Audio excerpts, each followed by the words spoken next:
Edavanakkad service cooperative bank യാത്രയയപ്പ് സമ്മേളനം നടത്തി.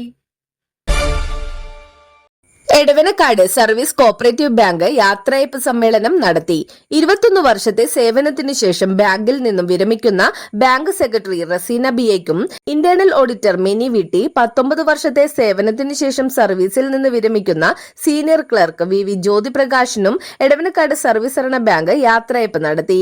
ബാങ്ക് ഹെഡ് ഓഫീസിലെ കെ ബേബി മെമ്മോറിയൽ ഹാളിൽ നടന്ന യാത്രയയപ്പ് പഞ്ചായത്ത് പ്രസിഡന്റ് അസീന അബ്ദുൽ സലാം ഉദ്ഘാടനം ചെയ്തു.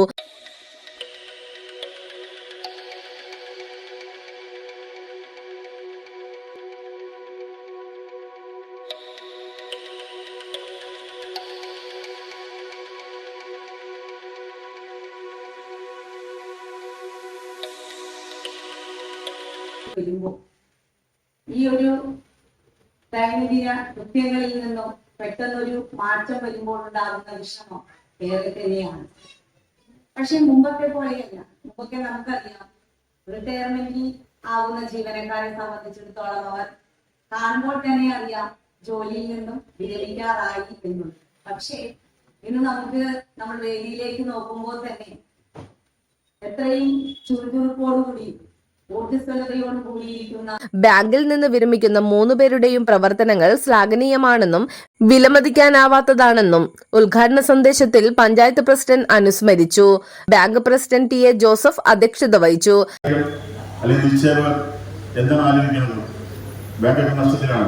പിന്നെ അവര് പെൻഷൻ കാശും അവരുടെ കാറ്റുകുറ്റിയുണ്ടായ സ്വത്തും അതൊക്കെ സർവീസ് സഹകരണ ബാങ്കിൽ കൊണ്ടും നിക്ഷേപിക്കാൻ ഇന്ന് വിമുഖത കാണിക്കുന്നു സത്യം തന്നെയാണ്, സംശയം വേണ്ട.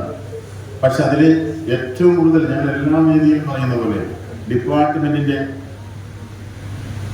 അതിനനുസരിച്ചുള്ള നടപടിക്രമങ്ങളിൽ വന്നിട്ടുള്ള ഒരു പ്രസിഡന്റ് 22 വർഷത്തെ പരിചയം വെച്ച് സൂചിപ്പിക്കുക. അതുകൊണ്ടാണ് ബാങ്ക് നൽകുന്ന ഉപഹാരങ്ങൾ ബാങ്ക് പ്രസിഡന്റ് ടി എ ജോസഫും ഭരണസമിതി അംഗങ്ങളും ചേർന്ന് 3 പേർക്കും നൽകി.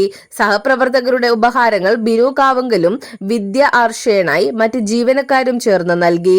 ഇവർക്ക് ആശംസകൾ നേർന്നുകൊണ്ട് ഭരണസമിതി അംഗങ്ങളായ Das Komath, T P Sajeevan, M A Kaleshan, Albi K J, M A Unnikrishnan, Shijoy Xavier, P J Annam, Saritha Satheesh, Vahida KCEF, Kochi taluk president Sajeeras, സഹപ്രവർത്തകരായ വിദ്യ ആർഷേണായി, സിയാദ് KA, PR സുമൻ എന്നിവർ സംസാരിച്ചു. ബിനു കാവുങ്കൽ നന്ദിയും പറഞ്ഞു.